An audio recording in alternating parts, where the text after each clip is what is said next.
इस बार भी वृक्ष पर लटके बेताल को राजा विक्रमादित्य उतारते हैं और कंधे पर लादकर आगे बढ़ते हैं।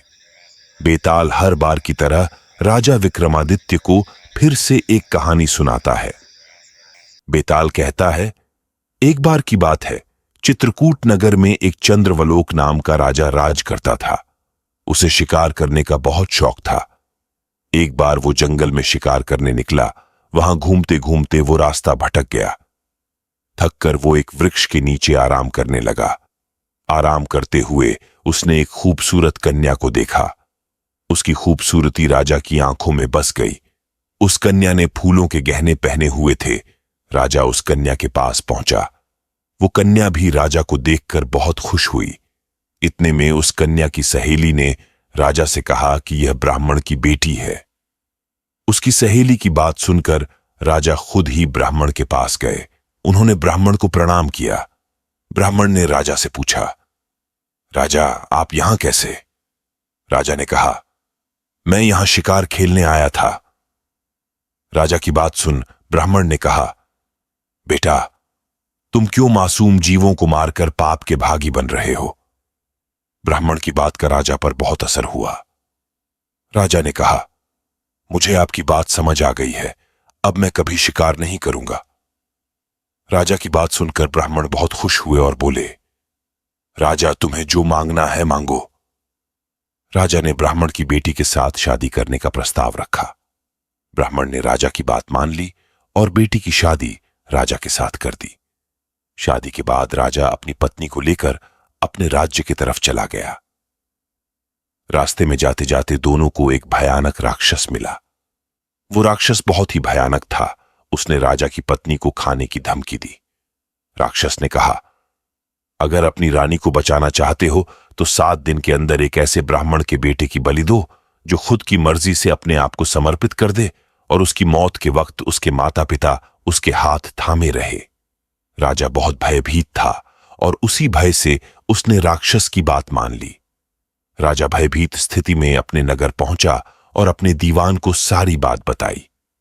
दीवान ने राजा की पूरी बात सुनते हुए राजा को सांत्वना दिया और कहा, आप चिंता मत कीजिए, मैं कुछ उपाय करता हूं।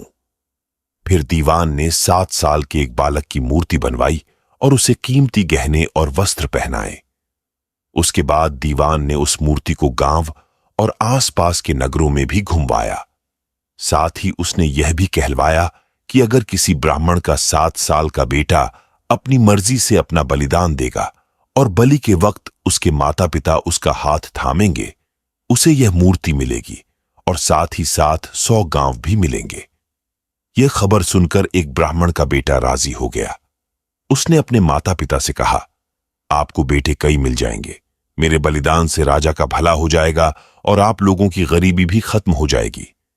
माता पिता ने काफी मना किया, लेकिन बेटा जिद करता रहा और अंत में माता पिता को मना लिया। ब्राह्मण माता पिता अपने बेटे को लेकर राजा के पास गए। राजा सभी को लेकर राक्षस के पास गया। राक्षस के कहे अनुसार राजा उस बालक की बलि के लिए तैयार हुआ और बलि के वक्त बालक के माता पिता ने उसके हाथ थामे। राजा ने बालक को मारने के लिए जैसे ही तलवार उठाया, बालक जोर से हंसा। इतने में ही बेताल ने कहानी बीच में ही रोक दी और विक्रमादित्य से हर बार की तरह सवाल पूछ बैठा कि बताओ विक्रमादित्य, ब्राह्मण का बेटा क्यों हंसा? राजा ने जवाब देते हुए कहा, ब्राह्मण का बेटा इसलिए हंसा क्योंकि जब भी कोई आदमी भयभीत होता है तो वो सबसे पहले अपने माता पिता को बुलाता है। अगर माता पिता नहीं हो तो व्यक्ति राजा को मदद के लिए बुलाता है। अगर राजा भी मदद न कर सके तो व्यक्ति भगवान को मदद के लिए याद करता है। लेकिन यहां तो कोई भी ब्राह्मण के बेटे की मदद के लिए नहीं था। माता पिता बालक के हाथ थामे हुए थे। राजा हाथ में तलवार लिए था और राक्षस उसके सामने उसे खाने के लिए तैयार था। ब्राह्मण का बेटा किसी और की भलाई के लिए खुद का बलिदान दे रहा था और इसी कारण वो हंसा। इतना सुनकर बेताल खुश हो गया और राजा की तारीफ की। फिर तुरंत ही हर बार की तरह वृक्ष पर जाकर उल्टा लटक गया।